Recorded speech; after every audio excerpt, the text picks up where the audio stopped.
In this video, I will be showing you how to create a professional sales deck using Gamma AI. Let's get started. I'll begin on the dashboard and click Create New AI, then select the Generate option. Since I want a focused presentation, I'll adjust the settings to 6 cards. Now, I'll paste in my prompt for a NeuroFlow AI sales deck, specifying that it should cover the problem of developer burnout and the solution's impact on sprint velocity. Next, I click Generate Outline to see the plan structure. Everything looks great, so I'll head down to the customization settings.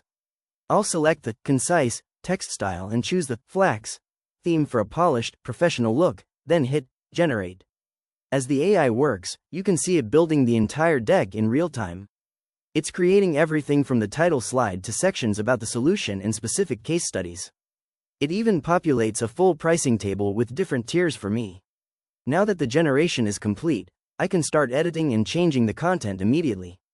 I can click any block to refine the text or use the sidebar to add smart layouts, images, and even videos. If I need to expand on a topic, I can simply add more cards to the deck. Finally, once I'm happy with the results, I'll click Share and Export to save my finished deck as a PDF or PowerPoint file.